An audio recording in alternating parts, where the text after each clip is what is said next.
عاجز شوہر کا سایہ۔ گجرانوالہ کے پرسکون مضافات جہاں تنگ گلیاں رکشوں کی آوازیں اور شام کی اذان سے گونجتی تھی، احمد رضا رہتا تھا۔ 40 سال کی دہائی میں داخل احمد ضلعی عدالت میں سینئر کلرک کی نوکری کرتا تھا، ایک عاجز نرم گفتار انسان جو کبھی آواز بلند نہیں کرتا تھا، چاہے فائلیں کتنی ہی بڑھ جائیں یا گرمیوں کی شدید راتوں میں بجلی چلی جائے۔ وہ اپنی بیوی سائمہ سے بے پناہ محبت کرتا تھا۔ شادی کو 15 سال ہو چکے تھے، کوئی اولاد نہ ہوئی، مگر احمد نے کبھی شکوہ نہیں کیا۔ ہر جمعہ کو وہ اسے تازہ چمیلی کے پھول لاتا اور بازار سے اس کے پسندیدہ آم لانا کبھی نہ بھولتا۔ سائمہ خوبصورت تھی، 38 سال کی عمر میں بھی جوان دکھتی تھی۔ اس کی تیز آنکھیں اب اس سادہ زندگی سے زیادہ کچھ چاہنے لگی تھی جو احمد فراہم کرتا تھا۔ ان کا گھر سادہ تھا، 2 کمرے، ایک چھوٹا سا صحن اور ایک پرانی چھت والا پنکھا، جبکہ احمد روز مرہ کی زندگی میں سکون پاتا، سائمہ اس سے گھٹن محسوس کرتی تھی۔ پھر آیا فرحان۔ فرحان 26 سال کا تھا، یونیورسٹی کے قریب نئے جم میں فٹنس ٹرینر، لمبے قد، چوڑے کندھوں اور خوبصورت مسکراہٹ والا نوجوان تھا جو اپنا جموں کا نیٹ ورک کھولنے کا خواب دیکھتا تھا۔ سائمہ اس سے 3 ماہ پہلے ہی ملی تھی جب وہ وزن کم کرنے کی کلاسز کے لیے جم میں شامل ہوئی۔ شروع میں صرف نظروں کا تبادلہ ہوا جو جلد ہی شہر کے باہر سستے ہوٹلوں میں خفیہ ملاقاتوں میں بدل گیا۔ فرحان اسے جوش، سفر اور بے حد زندگی کے وعدے کیا کرتا تھا۔ سائمہ اس پر دل سے گر گئی۔ کئی سالوں بعد پہلی بار اسے لگا کہ وہ واقعی زندہ ہے۔ میں اب اس زندگی کو برداشت نہیں کر سکتی، اس نے ایک مرتبہ رات کو فرحان کے ساتھ لیٹے ہوئے کہا۔ احمد اچھا آدمی ہے مگر وہ کچھ نہیں، وہ بہت کم کماتا ہے، اگر وہ چلا جائے تو ہم سب کچھ حاصل کر سکتے ہیں۔ فرحان حالانکہ جوان تھا، احمق نہ تھا۔ اسے موقع نظر آیا۔ سائمہ نے احمد کی معمولی لائف انشورنس پالیسی کا ذکر کیا تھا، اتنی رقم کے قرضے ادا ہو جائے اور نئی زندگی شروع ہو سکے۔ حادثات ہو جاتے ہیں، اس نے اس کے بازو پر انگلی پھیرتے ہوئے کہا، خاص طور پر ان عاجز مردوں کے ساتھ جو بہت زیادہ بھروسہ کر لیتے ہیں۔ انہوں نے منصوبہ بڑی احتیاط سے بنایا۔ احمد کا معمول تھا کہ رات کے کھانے کے بعد وہ ٹہلنے کی غرض سے قریبی نہر کی سڑک پر سیر کرنے جاتا۔ راستہ کم روشنی والا تھا، موٹی جھاڑیوں اور کھیتوں سے گھرا ہوا۔ 18 مئی کی رات کو فرحان اندھیرے میں چھپا انتظار کر رہا تھا، سیاہ کپڑوں میں، پیچھے لوہے کی سلاخ چھپائے ہوئے۔ سائمہ نے احمد کی چائے میں نیند کی گولیاں ملا دی تھی، اور اتنی کہ وہ بے ہوش نہ ہو، صرف اس کی حرکتیں سست ہو جائیں۔ جب احمد نہر کے کنارے چلتے ہوئے پرانی غزل گنگنا رہا تھا، فرحان نے پیچھے سے حملہ کر دیا۔ پہلا وار کندھے پر پڑا، دوسرا اس کی کھوپڑی پر۔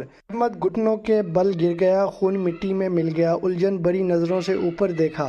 فرحان، اس نے حیرت سے سرگوشی کی۔ جب پہچان ہوئی، فرحان ایک لمحے کے لیے رک گیا، احمد کی آنکھوں میں سچی تکلیف دیکھ کر، مگر لالچ غالب آ گیا۔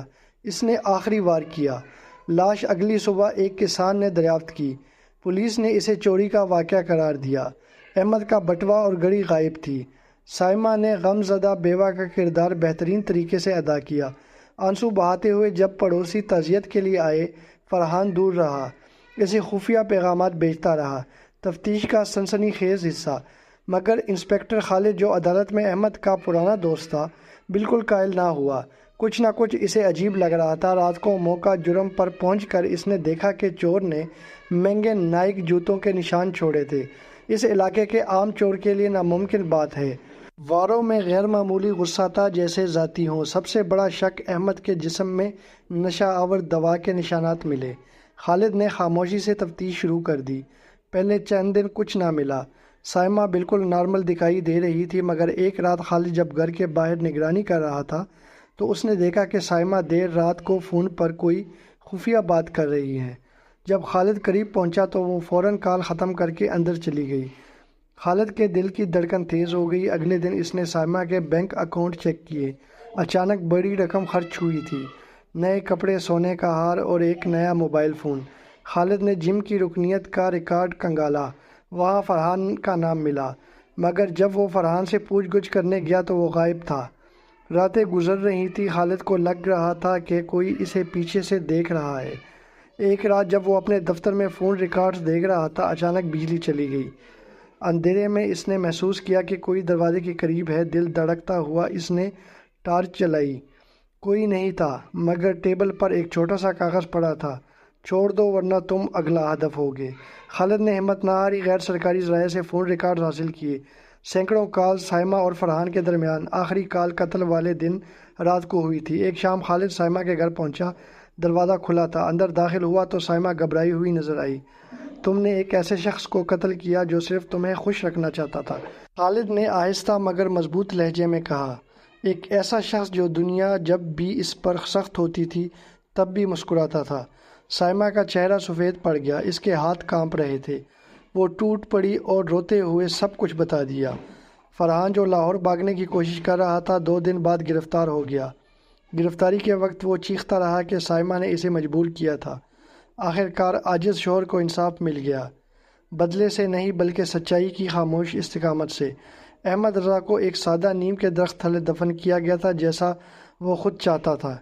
اس کے گھر میں کبھی چمیلی کے پھول بڑھتے تھے، اب وہ اس کی قبر پر مرجھا رہے تھے۔ نوجوان عاشق اور بیوی دونوں کو عمر قید کی سزا سنائی گئی۔ اندھیرے سیلوں میں انہیں وہ سبق ملا جو احمد ہمیشہ جانتا تھا، کچھ چیزیں، وفاداری، سکون اور عاجزی، چوری نہیں کی جا سکتی، صرف تباہ کی جا سکتی ہے، اور انہیں تباہ کر کے انہوں نے خود کو بھی تباہ کر لیا۔